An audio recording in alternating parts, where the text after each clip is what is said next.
My stay here was difficult primarily because you know what was new. Jogging was new. Tom Waits was once the king of late-night American music, but at 75 he's become a ghost. Since the 1990s he's hidden on 40 acres in Sonoma County. His own son stopped speaking to him for 8 months. The drinking, the affairs, the bar fights almost destroyed everything.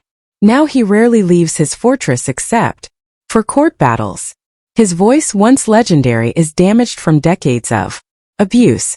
The man who sang about broken people became one himself. And the truth about what really broke him is darker than his songs. Tom Waits came into the world on December 7, 1949, weighing 7 pounds and 10 ounces. It was a cold day in Pomona, California. Officially, he was born inside Park Avenue Hospital. But over the years, Tom started telling a much more dramatic version. He said he was born in the back of a yellow cab parked outside Murphy Hospital and that his parents had to pay $1.85 on the meter. Whether it really happened or not, the story fit perfectly with the man he would become. Even his birth already felt like a song. His parents, Jesse Frank Waits and Elma Fern Johnson, were both school teachers. Jesse was a Spanish teacher from Texas, with Scots-Irish roots, and Alma came from Norwegian bloodlines in Oregon. The time of Tom's birth, they were living on Pickering Avenue in Whittier. Their home was a typical middle-class one filled with books and regular church routines. But nothing about Tom ever stayed typical for long. In 1959, everything in his life changed. He was just 10 years old when his parents separated, and the wound it left never fully healed. Tom would later call it a trauma. His father, who he remembered as tough and distant and often drunk, left the house. Elma packed up Tom and his 2 sisters and moved to Chula Vista, a quieter suburb near San Diego. Suddenly Tom was stuck between 2 different worlds. He lived in his mother's disciplined church-going home, but also visited his unpredictable father, who sometimes took him across the border to Tijuana. That split between order and chaos became the emotional soil where all his future music would grow. That same year, while still just 10, Tom began to change in more shocking ways. He started smoking. He hitchhiked alone. This wasn't just teenage rebellion arriving early. It was a complete rejection of normal childhood. He later described himself as a boy who chased malicious mischief. At school he was bullied and quiet, but by high school, his voice had already started to carry the gravel that would make him famous, even though back then he was just trying to sound like Ray Charles or Bob Dylan and not quite pulling it off. By the time he was 14 in 1965, he got a job at Napoleon Pizza House in National City. He worked there every week until he turned 19. The owners, Joe Sardo and Salo, remembered him scribbling lyrics and watching everyone who came in late at night. Tom didn't see it as just a job. It was a place where he could listen. He collected bits of conversation, stories, arguments, jokes, and heartbreaks from the people around him. Some of those lines would end up in songs like Shore Leave and The Ghosts of Saturday Night.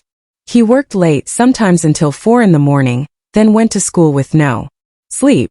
Salu once said, "I knew he was talented, but I didn't think he'd be that big." But Tom wasn't just big. He was becoming something strange and powerful. During those years, he also spent time with relatives in Gridley and Marysville. One uncle had a raspy, gravel-thick voice that stuck in Tom's memory. He later admitted it influenced how he sang. His musical life started early. At Jordan Elementary School, he learned bugle and guitar. His father taught him to play ukulele. He started a school band called The Systems where they tried to imitate Madone even though they were just white kids from California. He also listened to Hank Williams and Mexican folk music from his dad's old records. He filled his bedroom walls with Dylan's lyrics and soaked in the sounds of Roy Orbison, Ray Charles, and Wilson Pickett. Those voices so full of feeling began to shape his own. At 15, something happened that shook him to the core. He saw Lightning Hopkins perform live. The man had gold teeth, haunted voice, and when he walked backstage he passed a sign that said, "Keep out. This room is for entertainers only." Tom said he knew right then that he had to be one of them. Another moment came in 1962 when he watched James Brown perform in San Diego. He said it was like putting a finger in a light socket. He compared it to Mass at St. Patrick's Cathedral on Christmas. These weren't concerts, they were awakenings.